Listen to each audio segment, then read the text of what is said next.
टूटती रही। रानी प्राचीर पर खड़ी सैनिकों को प्रेरित करती। 20 दिन तक संघर्ष। आखिरकार दीवार टूट गई। शहर में प्रवेश। रानी ने निर्णय लिया, बाहर निकलना होगा।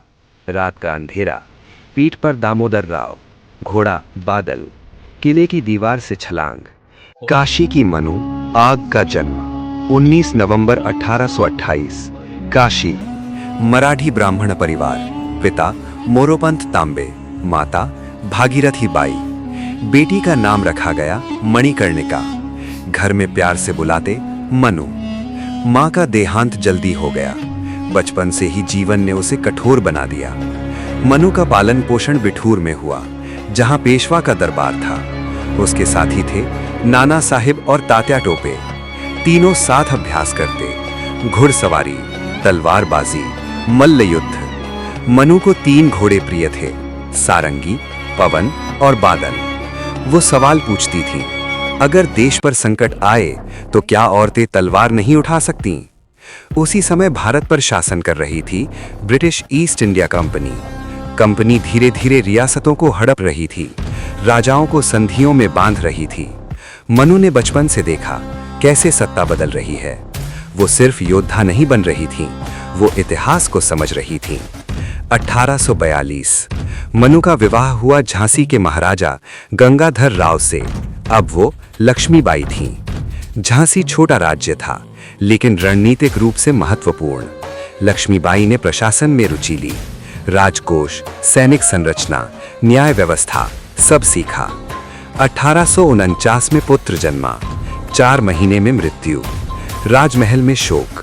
राजा गंगाधर राव बीमार पड़ गए। एक बानक गोद लिया गया, दामोदर राव। लेकिन भारत के गवर्नर जनरल लॉर्ड डलहौजी ने लागू किया था डॉक्ट्रिन ऑफ लैप्स।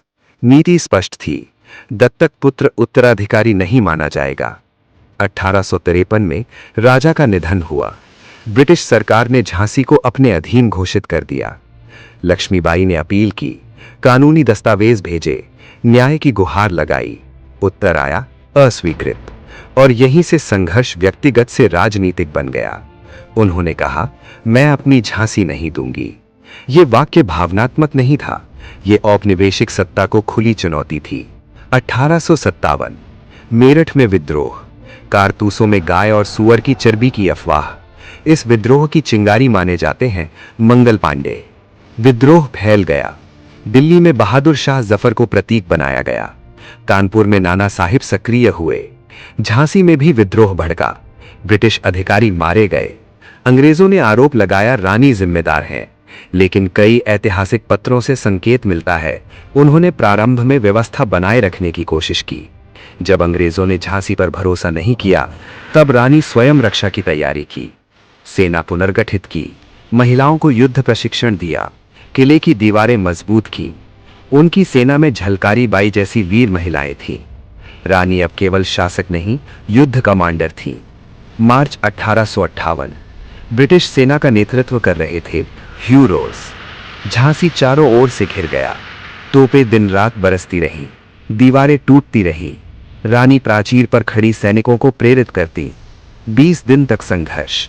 आखिरकार दीवार टूट गई। शहर में प्रवेश। रानी ने निर्णय लिया, बाहर निकलना होगा। रात का अंधेरा, पीठ पर दामोदर राव, घोड़ा बादल, किले की दीवार से छलांग। ये घटना ब्रिटिश रिकॉर्ड में भी उल्लेखित है कि रानी बच निकली। झांसी गिर गया, लेकिन संघर्ष समाप्त नहीं हुआ। रानी कालपी पहुंची, तात्या टोपे से मिली। संयुक्त सेना ने ग्वालियर पर कब्जा कर लिया, लेकिन अंग्रेज पीछा करते रहे। 17 जून 1858 कोटा की सराय। भीषण युद्ध। रानी पुरुष वेश में थी। 2 तलवारें, 1 गोली लगी। घोड़ा डगमगाया। गंभीर घायल अवस्था में भी उन्होंने लड़ाई जारी रखी।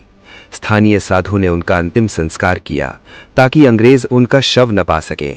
आयु 29 वर्ष।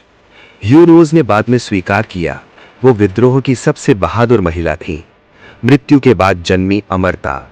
विद्रोह 1857 असफल रहा, लेकिन उसने ब्रिटिश शासन की नींव हिला दी।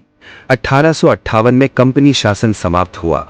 भारत सीधे ब्रिटिश क्राउन के अधीन आया, लेकिन एक नाम अमर हो गया, झांसी की रानी। उनकी प्रतिमा आज भी झांसी किले में खड़ी है, घोड़े पर सवार, पीठ पर बच्चा, हाथ में तलवार। वो केवल इतिहास का अध्याय नहीं, वो प्रतीक है प्रतिरोध का।